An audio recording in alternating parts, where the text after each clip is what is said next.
Students, आज हम fates of pyruvate के बारे में पढ़ेंगे। इसके पहले के लेक्चर में हमने ग्लाइकोलाइसिस पढ़ा था। ग्लाइकोलाइसिस में ग्लूकोज का ब्रेकडाउन होकर के पायरुवेट का फॉर्मेशन होता है या पायरुविक एसिड का फॉर्मेशन होता है। अब इस पायरुवेट का फेट क्या होता है वो आज इस लेक्चर में हम डिस्कस करेंगे।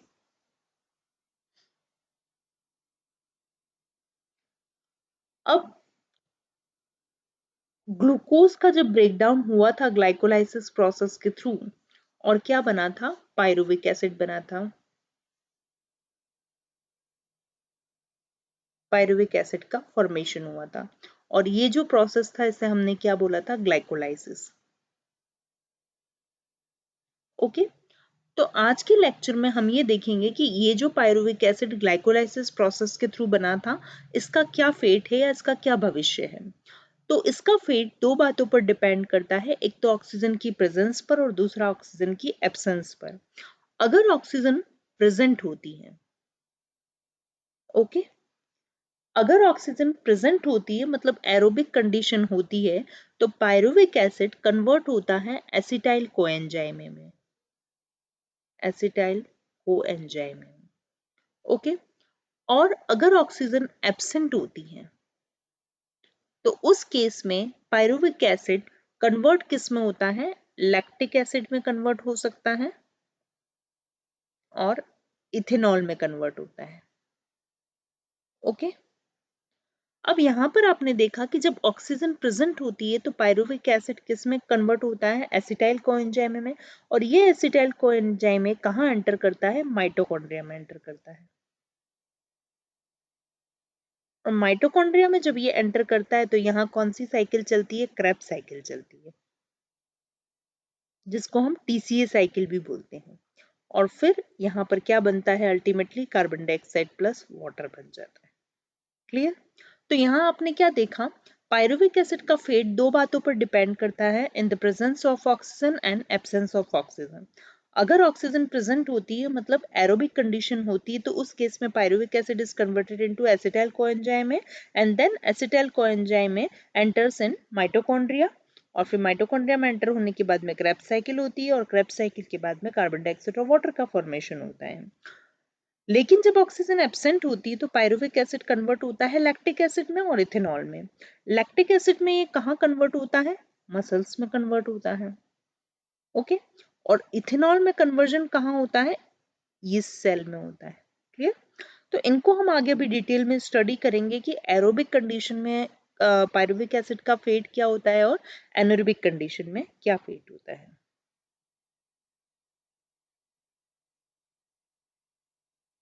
यहाँ देखिए आप, ये ग्लूकोज है। जब ग्लाइकोलाइसिस का प्रोसेस हुआ था जो कि 10 स्टेप प्रोसेस था, उसमें ग्लूकोज कन्वर्ट हुआ था पायरुवेट में। वन ग्लूकोज मॉलिक्यूल जो है वो 2 पायरुवेट मॉलिक्यूल में कन्वर्ट हो जाता है।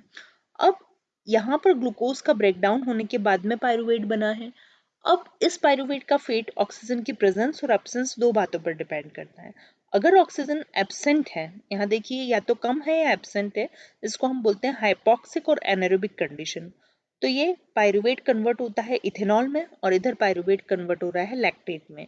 तो एनारोबिक कंडीशन में पायरुवेट इथेनॉल और लैक्टेट में कन्वर्ट होता है। यीस्ट सेल में पायरुवेट कन्वर्ट होता है इथेनॉल में प्लस कार्बन डाइऑक्साइड रिलीज होती है। और जो लैक्टेट में जो कन्वर्जन होता है वो मसल्स में, एरिथ्रोसाइट्स में, कुछ माइक्रो ऑर्गेनिजम्स और कुछ अदर सेल्स में ये पायरुवेट कन्वर्ट होता है लैक्टेट में। क्लियर? और जब एरोबिक कंडीशन होती है, ऑक्सीजन की प्रेजेंस होती है, तो उस केस में पायरुवेट एसिटाइल कोएंजाइम में कन्वर्ट होता है और कार्बन डाइऑक्साइड रिलीज होती है। ये एसिटाइल कोएंजाइम माइटोकॉन्ड्रिया में जाता है, वहां सिट्रिक एसिड साइकिल या क्रेब्स साइकिल चलती है और ये कार्बन डाइऑक्साइड और वाटर में चेंज हो जाता है। अब अल्टीमेटली कार्बन डाइऑक्साइड और वाटर यहाँ रिलीज हो रहा है, तो ये कौन सी कंडीशन में होता है? एरोबिक कंडीशन में, जो कि एनिमल, प्लांट्स और कुछ माइक्रोबियल सेल्स में ये चीज होती है। क्लियर? अब यहाँ हम देखते हैं fate of pyruvate under aerobic condition. Aerobic condition में ऑक्सीजन की प्रेजेंस है, साथ ही माइटोकॉन्ड्रिया भी प्रेजेंट है। तो एक ग्लूकोज मॉलिक्यूल से ग्लाइकोलिसिस प्रोसेस के through 2 molecules of pyruvate produce हुए थे। अब ये जो पायरुवेट हैं ये माइटोकॉन्ड्रिया में एंटर करते हैं और माइटोकॉन्ड्रिया में एंटर करने के बाद में यहाँ पर क्रेब्स साइकिल चलती है। अब पायरूवेट डायरेक्टली तो माइटोकॉन्ड्रिया में एंटर नहीं करते हैं, इसके लिए पायरूवेट का कन्वर्जन जो होता है किसी एक अल्टरनेटिव कंपाउंड में होता है। तो यहाँ पर हम देखते हैं कि इस केस में जैसे यहाँ लिखा हुआ है कि ये जो पायरूवेट बनता है वो पायरूवेट माइटोकॉन्ड्रिया के अंदर ट्रांसपोर्ट होता है, लेकिन डायरेक्टली ये ट्रांसपोर्ट नहीं होता है, एक अल्टरनेटिव कंपाउंड में कन्वर्ट होता है। तो यहाँ पर पायरूवेट का कन्वर्जन किस में हो जाता है? एसिटाइल कोएंजाइम में। ओके, अब एसिटाइल कोएंजाइम में कन्वर्जन कहाँ होता है? माइटोकॉन्ड्रिया के मैट्रिक्स में होता है। और यहाँ जो एंजाइम काम आता है उसे हम बोलते हैं पायरूवेट डिहाइड्रोजिनेज। Dehydrogenase, okay. तो पायरूवेट से एसिटाइल कोएंजाइम ए में कन्वर्जन पायरूवेट डिहाइड्रोजिनेज एंजाइम्स की प्रेजेंस में होता है। पायरूवेट डिहाइड्रोजिनेज एक एंजाइम कॉम्प्लेक्स होता है जिसमें 3 सब यूनिट होती है और इसमें 5 कोफैक्टर की भी रिक्वायरमेंट होती है, जिसको हम आगे लेक्चर में डिस्कस करेंगे। तो यहाँ पर हमको सिर्फ ये देखना है कि पायरूवेट का कन्वर्जन यहाँ किस में हो जाता है? एसिटाइल कोएंजाइम में होता है। तो पायरूवेट का ऑक्सीडेशन इस एसिटाइल कोएंजाइम में होता है, इसलिए इस रिएक्शन को हम बोलते हैं ऑक्सीडाइजिंग डिकार्बोक्सिलेशन बोलते हैं। अब इस रिएक्शन के एंड में 2 मॉलिक्यूल पायरूवेट के 2 मॉलिक्यूल एसिटाइल कोएंजाइम में बनाते हैं, प्लस साथ में यहाँ पर 2 मॉलिक्यूल कार्बन डाइऑक्साइड के भी बनते हैं। ओके, 2 मॉलिक्यूल पायरूवेट के क्या बनाते हैं? 2 एसिटाइल कोएंजाइम में बनाते हैं और साथ ही 2 मॉलिक्यूल कार्बन डाइऑक्साइड के बनते हैं, प्लस यहाँ पर क्या बनता है? NADH। ओके, तो यहाँ आप देख सकते हैं ये रिएक्शन कैसी होती है? इरिवर्सिबल रिएक्शन होती है। एक बार एसिटाइल कोएंजाइम में जब बन जाता है तो ये एसिटाइल कोएंजाइम में अब किसके साथ में ऐड होता है? ये जो एसिटाइल कोएंजाइम है ये ऐड होता है ऑक्जेलो एसिटिक एसिड के साथ में, ये ऐड हो जाता है और फिर माइटोकॉन्ड्रिया के मैट्रिक्स में साइट्रेट बनता है और क्रेब्स साइकिल चलती है। ठीक है, और क्रेब्स साइकिल के बाद में ETS चलती है। तो इसको हम आगे जब क्रेब्स साइकिल पढ़ेंगे तब इस बात को हम डिस्कस करेंगे आगे। तो हमने यहाँ पर पायरूवेट का एरोबिक कंडीशन में क्या फेट देखा है कि पायरूवेट एसिटाइल कोएंजाइम में कन्वर्ट होता है और एसिटाइल कोएंजाइम में फिर उसके बाद में क्रेब्स साइकिल में एंटर करता है और फिर उसके बाद ETS चलती है और कार्बन डाइऑक्साइड और वाटर का फॉर्मेशन होता है अल्टीमेटली। अब यहाँ देखते हैं fates of pyruvate under anaerobic condition. Anaerobic मतलब ऑक्सीजन की एब्सेंस में क्या पायरूवेट का फेट होता है। अब एनारोबिक कंडीशन में जब ऑक्सीजन एब्सेंट होती है तो माइटोकॉन्ड्रिया भी एब्सेंट है, तो फर्मेंटेशन रिएक्शन होती है। अब बात ही आती है कि फर्मेंटेशन क्या होता है, जिसको हिंदी में हम बोलते हैं किण्वन।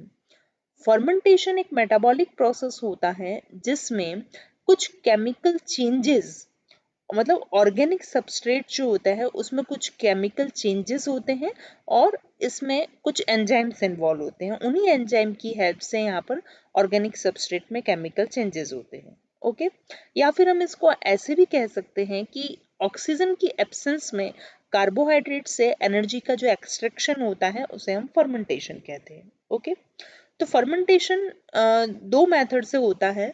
एक तो होता है इथेनॉल के फॉर्मेशन से और दूसरा लैक्टिक एसिड फॉर्मेशन से।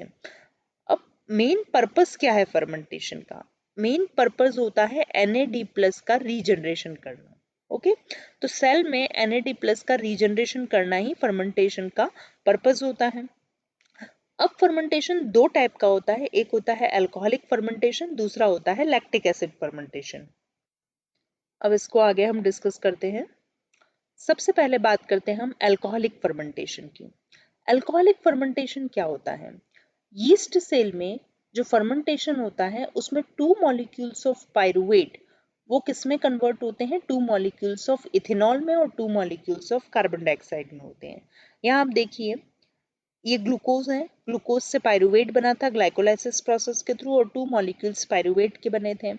अब यहाँ पर क्या हो रहा है कि 2 molecules of pyruvate are converted to 2 molecules of ethanol. यहाँ इथेनॉल लिखा है, तो 2 molecules of pyruvates are converted to 2 molecules of ethanol and 2 molecules of carbon dioxide.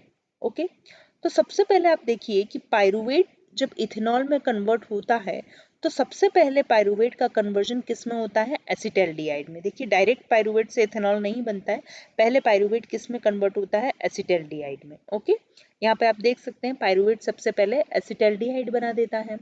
अब पायरुवेट का जो एसिटैल्डिहाइड में कन्वर्जन होता है तो यहाँ पर एक एंजाइम काम आता है जिसे हम बोलते हैं पायरुवेट डिकार्बोक्सिलेज।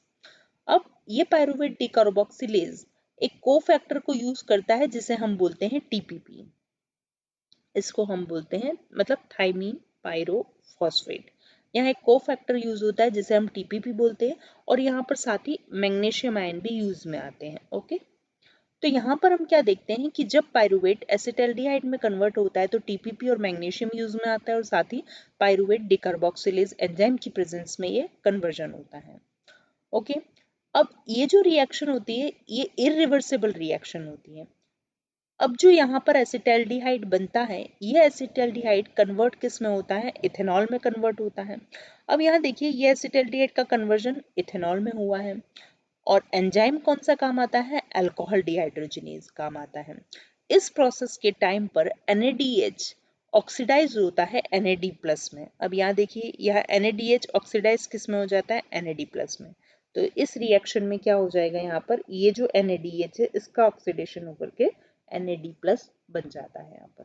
ओके तो इस टाइप से अब रेडॉक्स रिएक्शन परफॉर्म होती है और ये रिएक्शन रिवर्सेबल रिएक्शन होती है। ये वाली तो रिवर्सिबल रिएक्शन होती है और ये वाली रिएक्शन इरिवर्सेबल होती है। ओके तो ये हमने यहाँ पर अल्कोहलिक फर्मेंटेशन के बारे में पढ़ा है। तो अल्कोहलिक फर्मेंटेशन की हम यहाँ पर समरी देखते हैं। इसमें सबसे पहले क्या हुआ था कि अल्कोहलिक फर्मेंटेशन में यीस्ट में अल्कोहलिक फर्मेंटेशन होता है। तो यहाँ पर क्या था कि ग्लूकोज मॉलिक्यूल का ग्लाइकोलाइसिस से ब्रेक डाउन हुआ था तो 2 मॉलिक्यूल्स किसके बने थे, पायरुवेट के बने थे। यही हमने देखा था। अब ये पायरुवेट किस में चेंज होता है, इथेनॉल में कन्वर्ट होता है और 2 मॉलिक्यूल कार्बन डाइऑक्साइड के बनते हैं। तो सबसे पहले पायरुवेट किस में कन्वर्ट होता है, एसिटैल्डिहाइड में।